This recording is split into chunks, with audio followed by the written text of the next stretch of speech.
Welcome to Behind the Page, the Eli Marks podcast, with your hosts, John Gaspard and me, Jim Cunningham. Hey there, Jim. Johnny, whoops, Johnny, how are you? I am good. I'm grinning because this is episode 222, and I'm remembering the TV show Room 222. I'm a little bit older than you, maybe. No, I remember it. You don't remember Not that much older. As how cute Karen Valentine was, and Michael Considine as the Bill Leaguard principal, and we had a good theme song, another classic early 70s sitcom. Yeah, Those young were the people days. take a moment, catch up. It was a slightly progressive show for its time. But anyway, that's not what we're talking about today. We are in episode 22 of season 2. And because our numbering is all out of whack, we'll be listening to chapters 23 and chapter 24 I'd give up. Yeah, I know. The bullet wash catch. my hands and my feet of the numbering system. I can't help anybody. I can't even help myself. I apologize to That's you. not your, please. It was the only way to make it work. I'm sorry. Anyway, let's get right to the heart of this, which is Jim Meskimen. I first came across our guest today, Jim Meskimen, on TikTok, where he posted some really lovely video impressions. He is the official Robin Williams impressionist for whenever Disney does something new that needs the voice of the Aladdin genie. He does that. He's their guy, and he also does everyone else. He really does. People that you wouldn't necessarily think of doing. Jeff Bridges, for instance. I've never heard anybody do Jeff Bridges, but he does him perfectly. Colin Firth. There's somebody you don't think, who does an impression of Colin Firth? He just does everybody. And listening to him talk about how that process works and how he filters them through himself is fascinating to me. Yeah, I played it last episode. I'm going to play it again just because I love it. This is when I first met Jim Meskimen. He was kind enough to record this little audio ad for the Eli Marks series as Lieutenant Columbo. Okay, geez. You know what? I almost forgot. One more thing. I don't want to take up too much of your time. It just occurred to me, if you like mysteries that are both fun and funny, well, I think you're going to really like the Eli Marks mystery series. Mrs. Columbo, she just raves about him. Anyway, sorry to bother you. It's great. I can't hear it too much. Sometimes I know. I listen to it when you're not around. And it's an impressionist is one of the other variety artists out there, like jugglers and ventriloquists, like, magicians are variety artists. But what he does is sort of a magic trick. It absolutely is. Yeah, he creates a thing right before your eyes. And as you'll hear him discuss in the interview, it's about establishing a point of view. That's what makes a good impression, is it establishes a point of view, which is something we've heard from many, many magicians we've talked to this past season and last year as well. Absolutely. Point of view is what sets the great apart from the good, I think. I think you're absolutely right there. And he certainly is great. Yeah, he really is. One of the questions we often ask magicians is, how did you get started in magic? And the answer is often, I got a magic kit when I was 9 or 11 or whatever. And for an impressionist, there's no kit that you get that I know of. Now someone will tell me, no, John, there obviously is. There's a Frank Gorshin impressionist kit that you could have on eBay, bought. You can pick up a rich little kit. Yes, John Binder presents impressionist cards. I mean, it's just not going to happen. And for Jim Meskimen, the lure was, as a kid, he wanted to sound like an adult. As a little boy, I always wanted to be an adult, which is probably very common. I like to act like an old man, do those kind of characters and stuff. Yeah. And so most of the old men I knew, I saw on TV. I knew a few personally, but not as many as I saw on, the old Westerns that were so ubiquitous back in the day. So you had your own Gabby Hayes going, or your Artie Johnson? Yeah. Artie Johnson, 100%. Artie Johnson, man. I love. Do you want a walnut? I got to direct Artie Johnson one time on an audiobook, and it was such a pleasure. He was such a sweet little man. Oh, okay. So you wanted to be old men. Yeah, I wanted to do voice, and my mom obviously demonstrated to me that, doing characters and stuff was fine and fun, and you could play with it. And she did accents, and I kind of learned to do accents. I had a good ear and that sort of thing. So, but I didn't have this goal of like, well, I want to have a room in Vegas someday and wear a powder blue tuxedo. But I did enjoy watching the great Rich Little, and I was amazed, and it was like a magic trick for sure to see it. And then, but I was a little bit slow to realize that it was my calling card that I should proffer at every opportunity in order to make it as an actor. In my case, it opened a lot of doors to do it. From my earliest jobs had to do with doing impressions, and then finally it struck me like a thunderbolt. Aha! This is how people want to meet me, and how I become real to people. Where I take it from there is fine, but there should always be this presence of this skill, this mode of expression. Yeah, it's interesting because you seem very willing to just do this party trick at the drop of a hat, and a lot of magicians have that same thing where they're always expected to have something on them that they can quickly do, and some resist it, and others go just the other way and go, nope, you want something? I got it. Here it is. A couple of times I've been at a friend's house when he's an entertainment lawyer, and he is very good friends with a guy named David Blaine. And a couple of times David Blaine has come over to where I was standing and said, hey, take this card. And then proceeded to turn the universe inside out in front of me. And he doesn't have any back off on it at all. I think it's a good idea to figure out, if you're an impressionist or an actor or performer of some kind, to figure out something that is portable, that you can always kind of demonstrate your skill and delight someone in front of you. I mean, there's a lot of good reasons to have an ability to delight people in front of you. And you won't ever find that need running out, I don't think. You're an actor as well as an impressionist. How does your background as an actor help you build some of the impressions that you do? Because you're spot on hundreds of people come out of your body, and they're right on the money. Is that coming from your acting background, or is it some other a weird gift that you personally have?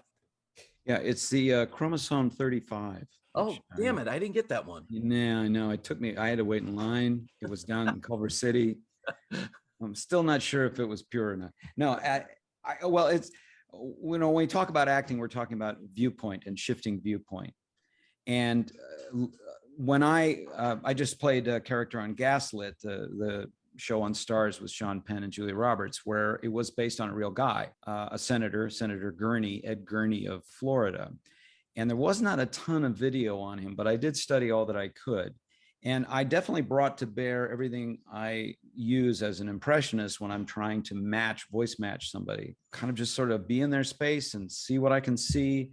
And the best is if you can actually meet them, but that rarely happens in my case, especially with people that have passed on. But I observe the voice, how they hold themselves. I try to get an idea or a picture of, like, who is this person, and we can get a lot of data. There's a lot of information in a recording, particularly the voice. Our voices, even poor recordings, I think, there's an awful lot of information there.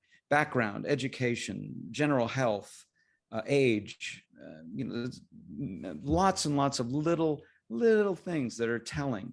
And over the years, I've just become rather skilled at perceiving all these different wavelengths and picking apart and going, all right, well, what about this? What's his emotion like? Particular emotion is like one of the most important ones, as that we all kind of float along in a certain emotional band. It changes, it goes up and down as we're exhilarated or as we get depressed or have, bad luck happen to us or have something amazing happen. Our emotion shifts and changes all the time. It's kind of like on the surface of the sea. And so I observed that, and the tone and the pitch and the way they hold themselves, the way they hold their mouth is interesting. Like Garrison Keillor, I'm reminded of your countryman there, Jim, I think. Yeah. Garrison from Minnesota, he's got a certain way of holding his jaw that I think informs a lot. He has to push it forward a bit just to make that sound, I look at things like that. Yeah.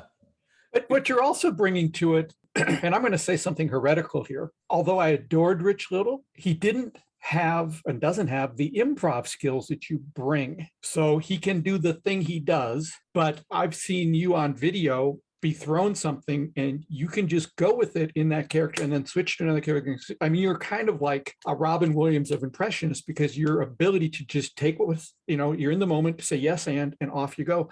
And I think that elevates you as an impressionist, because you're able to to a whole nother level that normally we don't see Impressionists do. We see them do their impression of this person, whereas you are reacting in real time. Oh, thank you very much. I'm going to go on Amazon immediately and order you a congratulations wreath. That's very nice. Well, Rich Little had a particular kind of career where doing the same bits every day was actually a requirement. I think, in casino work and stuff, they don't really want you to deviate a whole lot. And also, he had something that worked. Yeah. I'm always trying to find, the next right answer to something. So thank you very much for that. And yeah, I think it's all acting, and it's super fun. And more often than not, I'm playing people that have already, we can see what they're like. I've played Johnny Carson before in a film.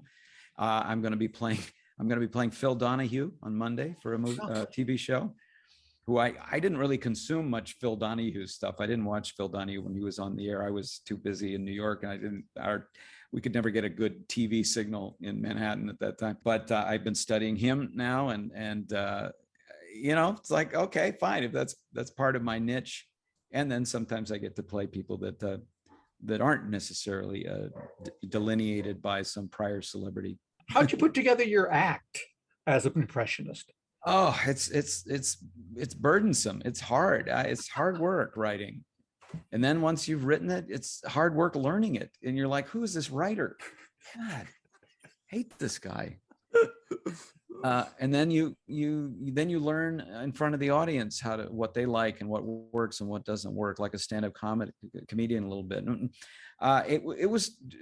It's work. It's hard work. But I did have a purpose in mind.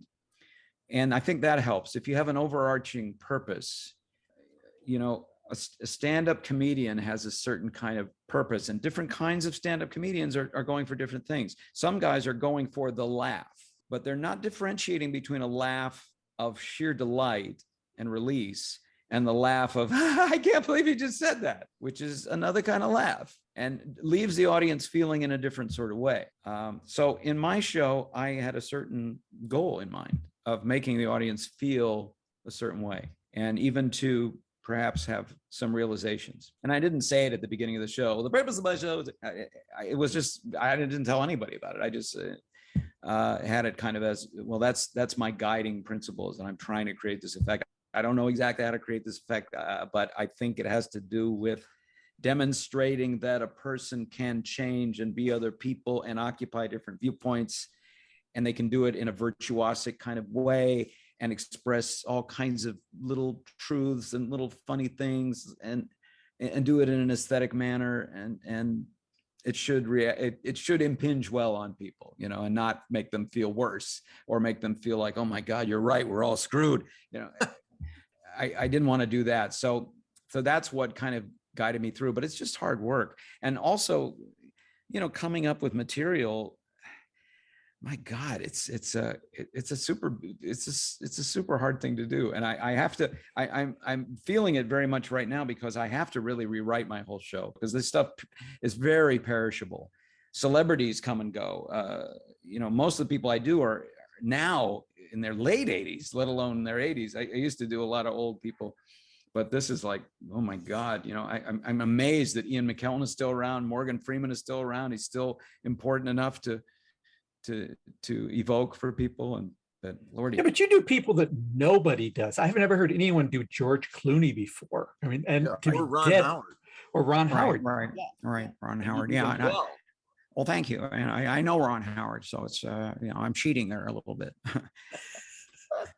George Clooney, I've had the opportunity to work with George Clooney, and he's a great guy, a really nice guy. And Harvey Keitel, nobody does Harvey Keitel, which I think is very unusual, because he's in all those movies. He's in Goodfellas and well, not Goodfellas, actually the other one. Anyway, it doesn't matter. But didn't you have a run-in with Harvey Keitel that changed your life? Well, as a matter of fact, I did. Yeah, it was the cause or accompanied the epiphany of realizing that I should become an actor. I was in Spain, where I'd been studying painting, and just to make it a short story, I ran into Harvey Keitel on the street, and I'd just seen him in a movie.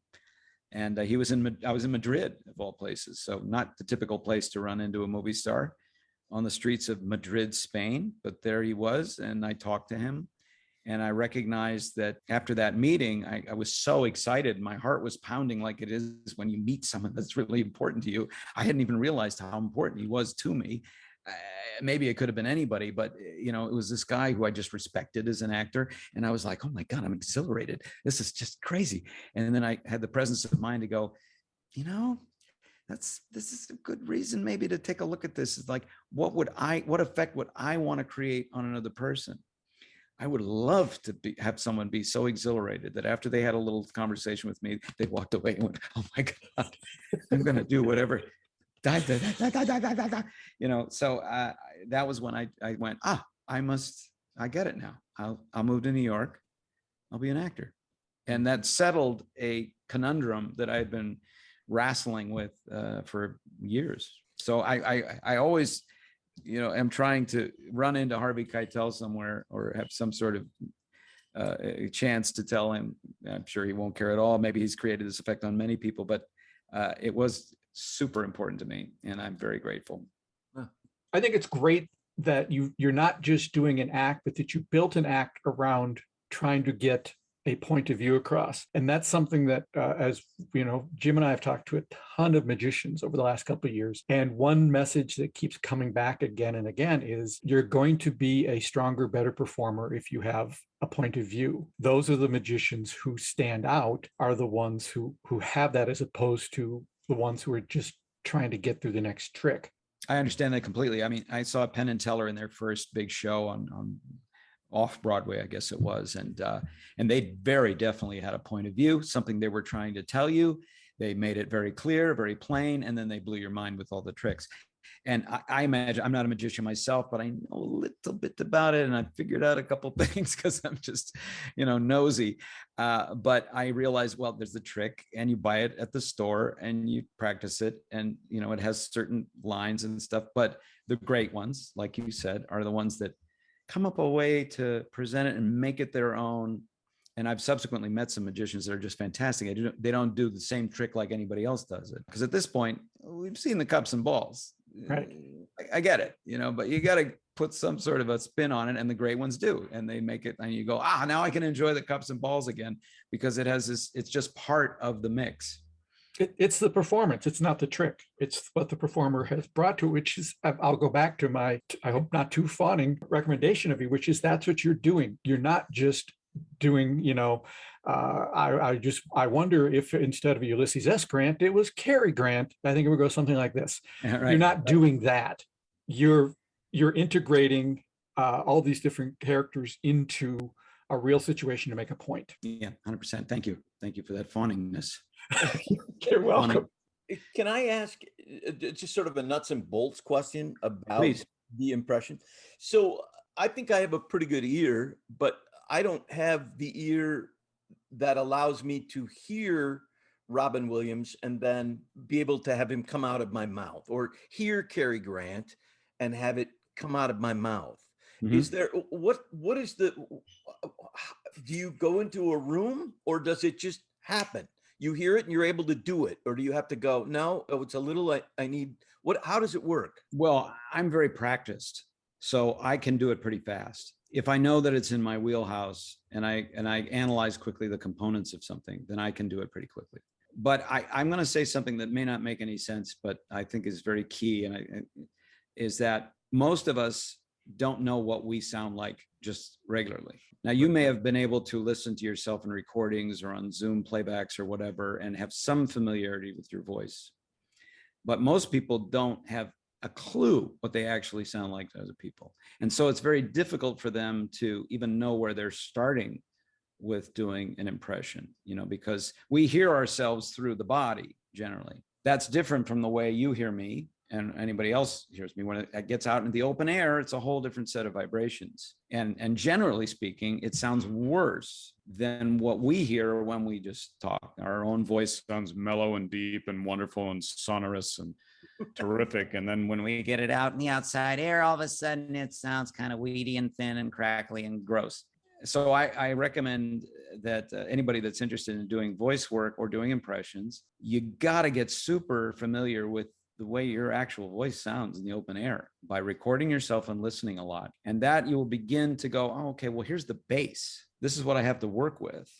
So then, you know, if it's Robin Williams, you mentioned Robin Williams. Well, Robin Williams had a kind of a sound that was sort of, he brought it back in his face, like a lot of people from Juilliard did. It's a sort of a trend, I don't know, sort of a fashion. And then you also know that his velocity speeds up. Sometimes he talks very fast. And you can start to analyze it vis-a-vis yourself and make that comparison between your own thing. But it's an art form too. There's no right or wrong. You know, an 8-year-old boy or an 11-year-old boy can do a hilarious Bernie Sanders. He doesn't really, if you put the two recordings side by each, you would know exactly which one was the authentic one. But once again, it's the viewpoint is the most important thing. Lots of people can do Donald Trump, but the ones that really occupy his viewpoint, we find are the most satisfying. Some of them have, and this is not to be political, it gains me nothing. Some people do Donald Trump and they obviously hate Donald Trump. And their agenda is to, you know, take the piss out of Donald Trump and make him seem like a fool. Other impressionists, regardless of how they feel about Donald Trump, present his viewpoint. And it's funny anyway, because they're not Donald Trump. Maybe they're a woman. Maybe they're a teenager. You know, maybe they're Hispanic. It's hilarious to the audience in a way that the other one is not quite so hilarious. That one's hilarious to one group, and the other one is kind of universally hilarious because of the magic trick of it. I was like, that's not Donald Trump, but boy, he sounds like Donald Trump. Yeah. Viewpoint is super important, and knowing your own voice is very important. It's an art form. What do you want to do with it? You take 10 artists, 10 painters, and put them in front of another human being to do their portrait, and all those paintings are going to look completely different. In my case, I'm a realist. I'm a realist painter. I like to kind of really get in there and match it. I'm not interested in doing a caricature. I'm not a caricaturist. I have total respect for the art form. I don't do it easily, caricature, even, you know, drawing it. It's a chore for me. I'm much more interested in picking apart all the layers and presenting it as I see it. And that's very good for a career like mine, where I'm doing a lot of voice matching for film and television, where we're replacing an actor's voice or trying to, you know, we can't get him in. We can't get Colin Firth in to do this movie trailer line. So for 1917, so they'll hire me. And that's useful in that field, at least is for the time being. Also, there's like Jim Carrey, who does these incredible, he makes a sculpture out of his face and body to create a caricature of somebody. And that's also wonderful. It's just like, what do you want to do? What do you feel comfortable doing? What do you think is cool? You know, it's an art. Who is the hardest impression you've ever done, you think, and who's your favorite to do? Well, I'll speak to lately, my favorite to do is Patrick Stewart, because it's just such a wonderful way to be. I mean, he seems to be very accepting and very at peace and very British. So, you know, it's a win-win. I encounter hard ones all the time and difficult ones to do, but there are certain ones like Alan Rickman where you have to somehow draw back the inside of your face up and tuck it up under your medulla oblongata to produce a kind of resonance that he had. I'm not the best at it, and I can't quite do what I hear in my head, but the voices like that. Jeff Bridges is the same way, man. He's like, he's got the sound and resonance is coming from some other part of his head, man.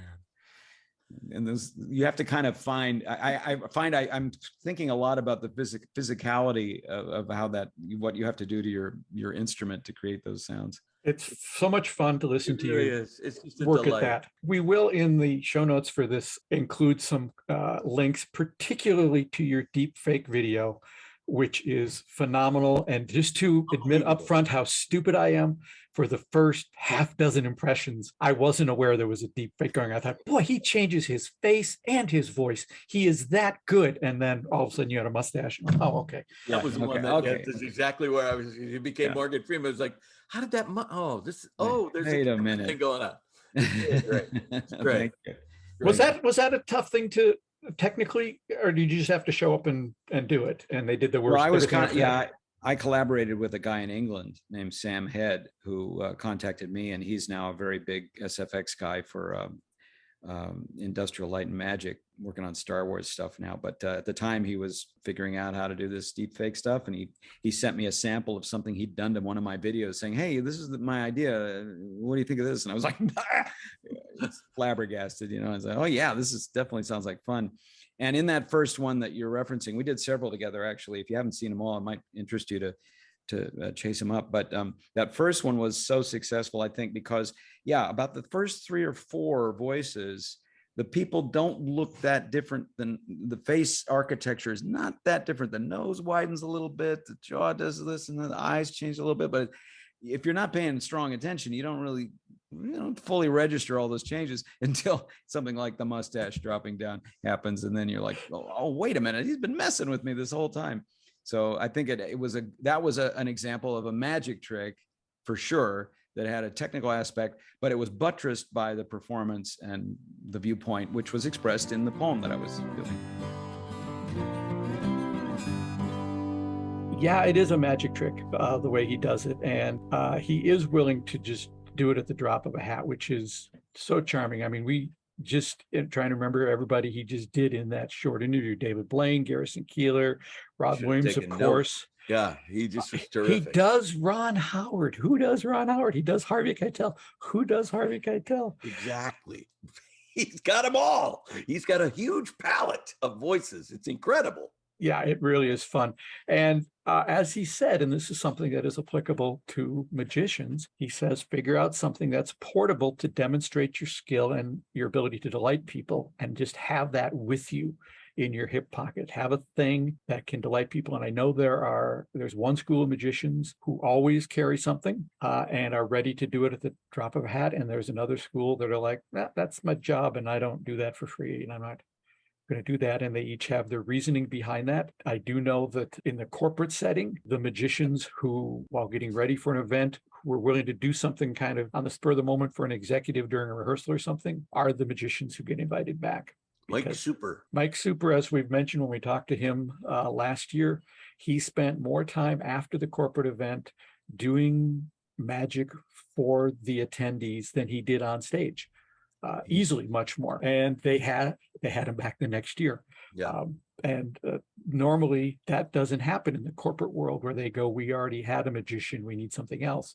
Right. In their mind, they didn't have a magician. They had Mike Super and he was great. Let's have him back. Right. Exactly. So it's the things that Jim Meskimen are talking about are applicable across all performance arts. We're so excited to talk to Jim about being an impressionist, but he's also an in-demand character actor and voice actor. And Jim Cunningham and I had a much longer conversation with Mr. Meskimen about his acting career, growing up as the son of Marion Ross of Happy Days, and how he broke into the business. So while this interview focused on the impressions, we have another hour-long interview with him that digs deeper into the life of being a character actor in Hollywood.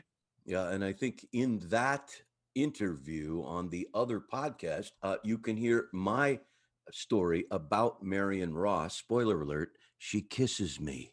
Yeah, so you'll want to check that out. You can find that on the Occasional Film Podcast. It's episode 108, in which my occasional co-host, Jim Cunningham, and I chatted with Jim at length about his acting career. That's the Occasional Film Podcast. We've got links for that in the show notes. You can hear much more about Jim and other fun stuff in that podcast.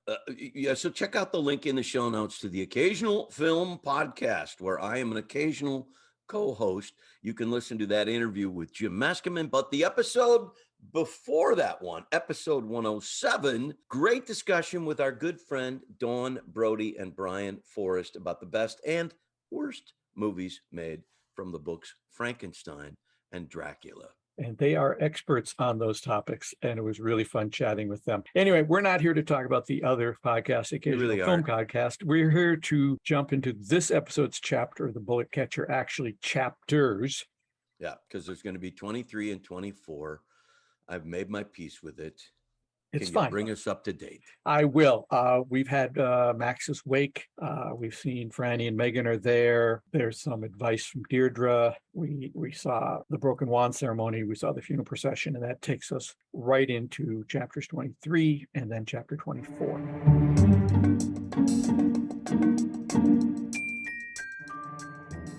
The Bullet Catch, an Eli Marks mystery. Chapter 23.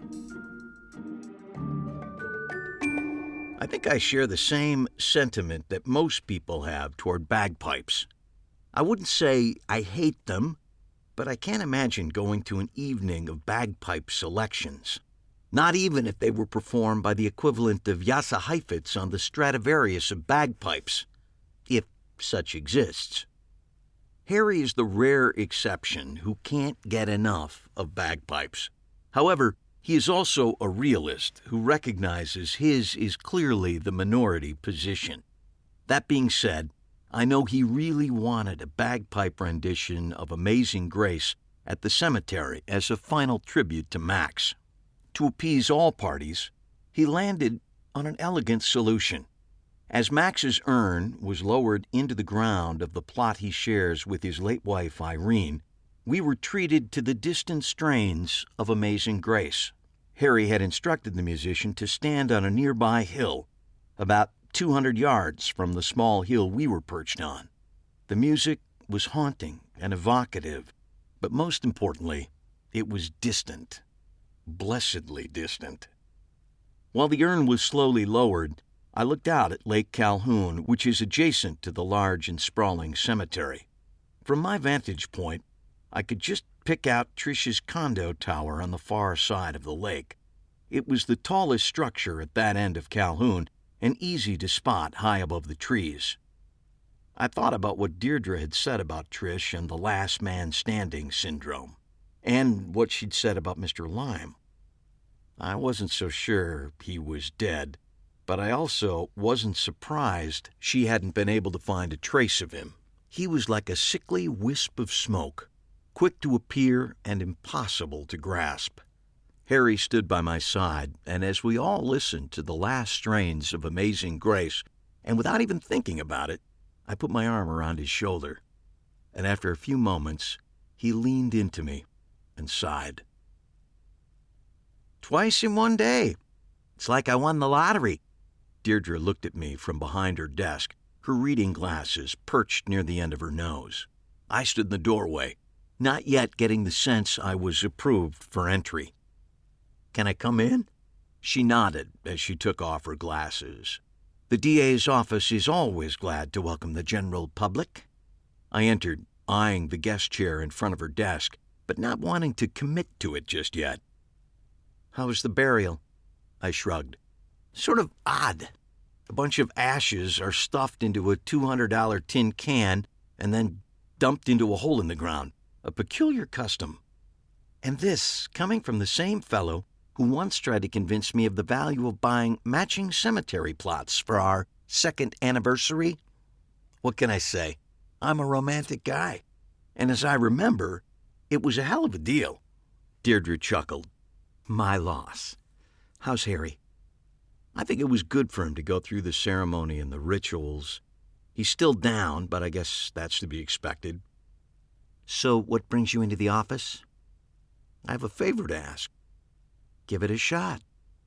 I wasn't sure how to phrase it, so I just blurted it out. "Can I look at the Dylan LaSalle crime scene photos again?" She gave me a long look, and I felt any warmth that might have existed suddenly drained from the room. "Why?" "I have an idea. A theory. I'd like to check it out." "Would you care to share that theory with me? And when I say me, I mean the assistant district attorney in charge of the case, and not your long-suffering ex-wife." "I'd rather not." Another long pause. "Why?" "Because it's probably stupid. It won't be the first time you look stupid in front of me. And it certainly won't be the last, but this time I'd rather avoid that." We looked at each other for what seemed like a long time without talking. "Humor me," I said finally. "Eli, I've been doing that in one form or another since the day we met." I had to give her that. "Then once more won't kill you." Sensing this was one of the rare arguments with me she was likely to lose, she rifled through a stack of file folders on her desk, pulling out one that was stuck in the middle. "I see it's no longer at the top of the pile." "It's not a cold case yet, but it's getting cooler every day," she said, as she carefully opened the file. She flipped past pages of documents until she got to the photos and then placed the folder on her desk. She unhurriedly rotated the folder so I was looking at the photos right side up. I could feel her staring at me as I slowly looked through the images. They were just as graphic as I had remembered. I did my best to show no reaction as I reviewed photo after photo of Dylan's body, photographed from multiple angles. There was one thing I was looking for, one thing that should have been there, and it wasn't. I got to the last image, gave it a long look, then closed the file folder. I lifted my head and caught Deirdre's eye. "Well?" I shook my head. "Nope," I said. "Dumb theory." "Would you care to share it now?" I shook my head again. "Let's just forget we even had this conversation." "Happily." She grabbed the file folder and placed it back on top of her stack of folders. "Anything else I can do for you?" "No, thanks." "Give my best to Harry." She put her reading glasses back on and returned to her work. "Okay," I said quietly as I walked out of her office. As I stepped into the elevator, I wasn't thinking about how I had just lied to my ex-wife. Instead, I was thinking about high school reunions, and Max Monarch's skill with cards, and old people with age spots holding hands. And I was thinking about a withered psychopath, and a movie poster, and a garbled prediction from an occasionally reliable phone psychic. In short, I was thinking I finally understood what was going on, and why nothing had happened to Trish. Or worse, why something was about to happen to Trish if I didn't get there in time to stop it. The only thing I wasn't thinking was the likelihood I might be wrong.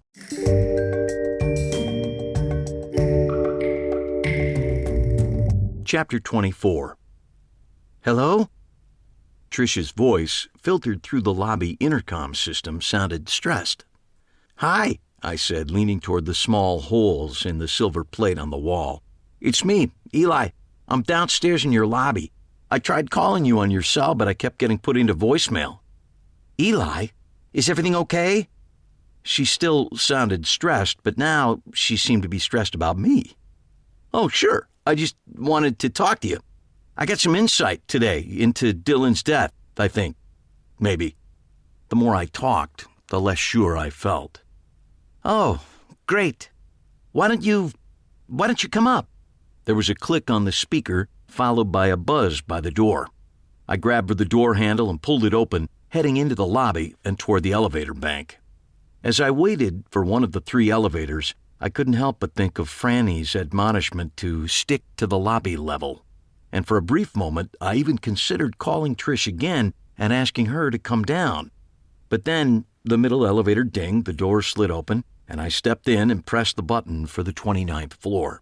Before I could give it another thought, the elevator began its quick ascent. "My, you're all dressed up." I'd forgotten I was still in the suit and tie I had worn to Max's memorial service. I hadn't expected to start the conversation talking about my wardrobe, so I was momentarily thrown off the plan I'd put together in the elevator. "Yes, I just came from, there was a memorial service this afternoon for one of my uncle's friends."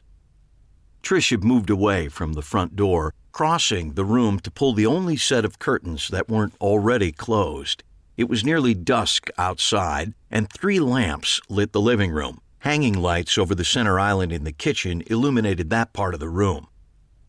"A memorial service? Sorry to hear that," she said as she pulled the curtain cord. "I remember your problem with heights," she continued, gesturing to the curtained windows, "and thought you'd be more comfortable without the view."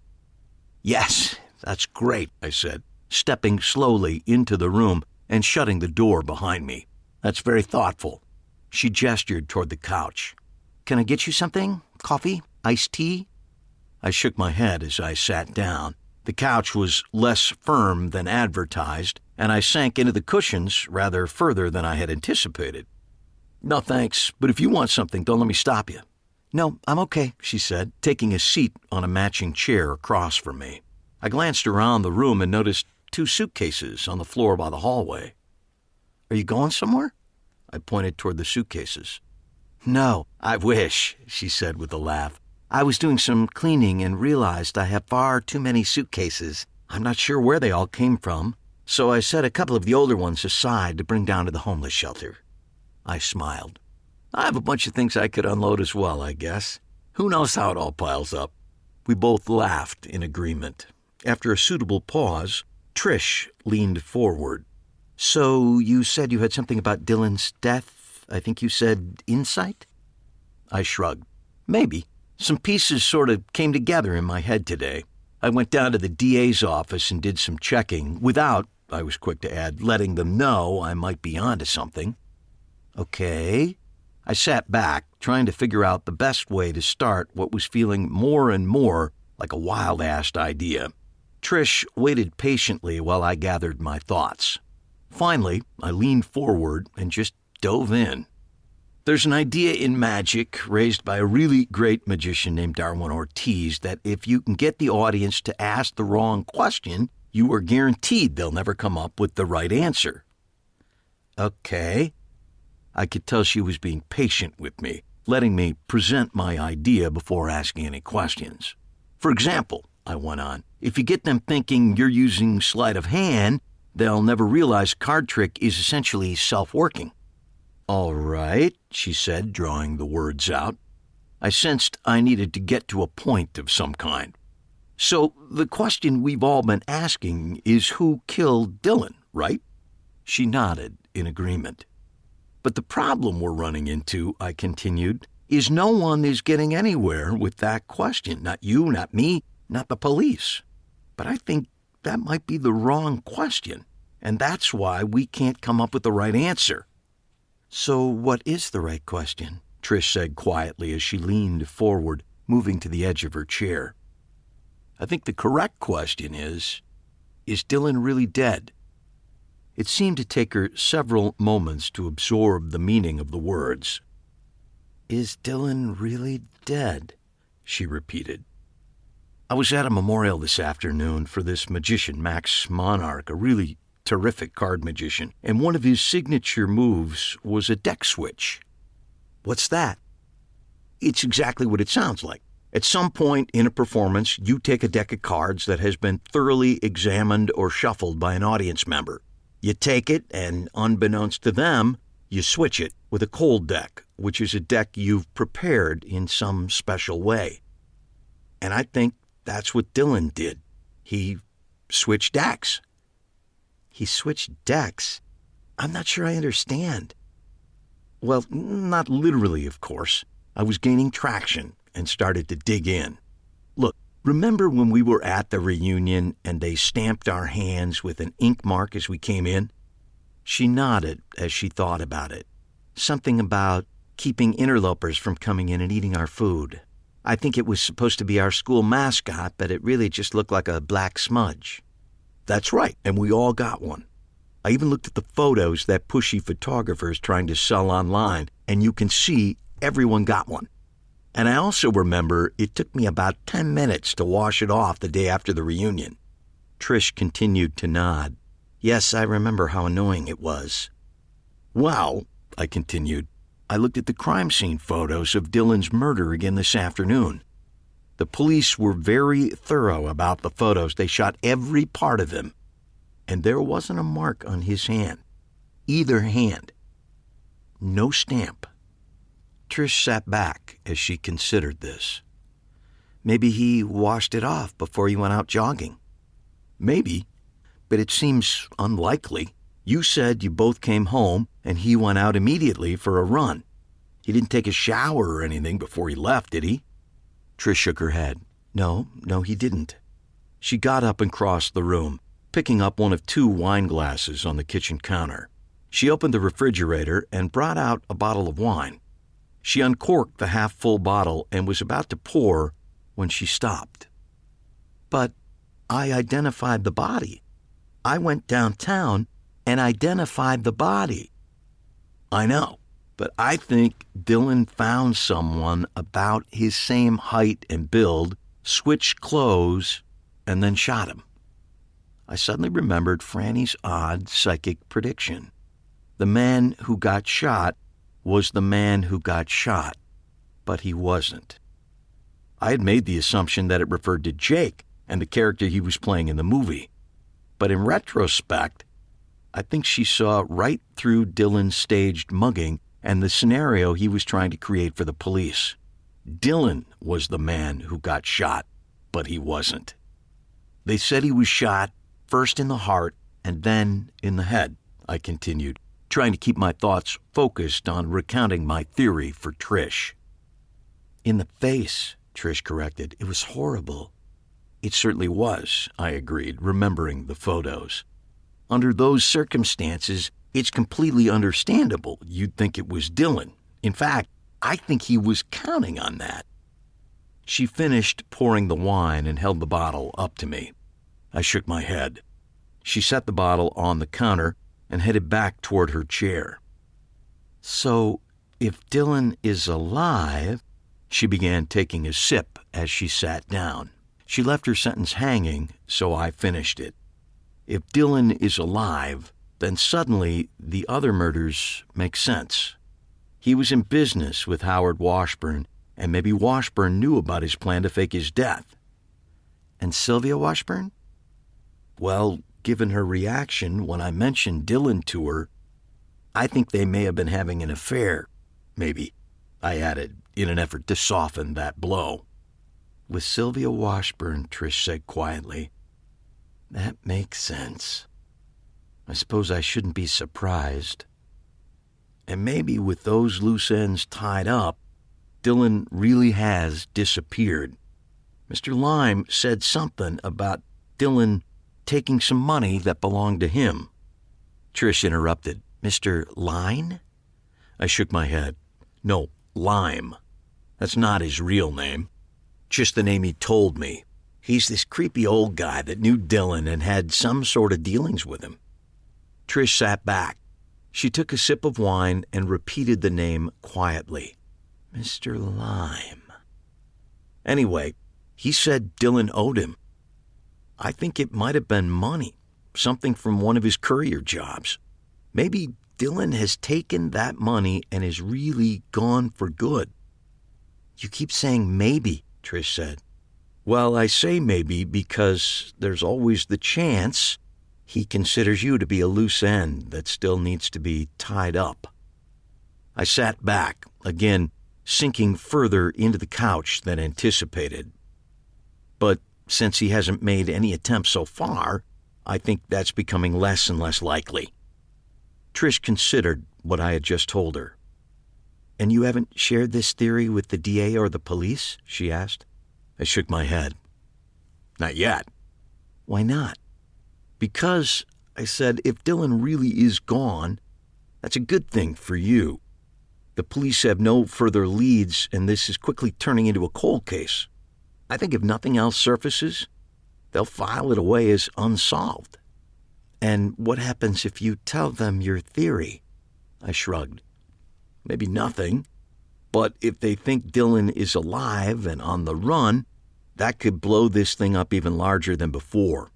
If he's crossed state lines, that might pull the FBI into it. It could get big. Trish smiled. And you prefer the version where Dylan is gone and I'm free and clear? I returned the smile.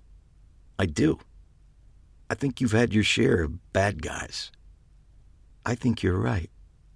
Thank you, Eli. No problem. And as long as Dylan is convinced there are no more loose ends, I'd say everything is going to be fine. The problem is, said a voice behind me, that now I have one more loose end to clear up. Trish rolled her eyes. I tried turning around, but that was harder than anticipated as I was being swallowed by the couch. I was finally able to prop myself up against a cushion and turn to see who this new voice belonged to. In my gut, I already knew. Standing in the hallway with a gun in his hand was Dylan LaSalle.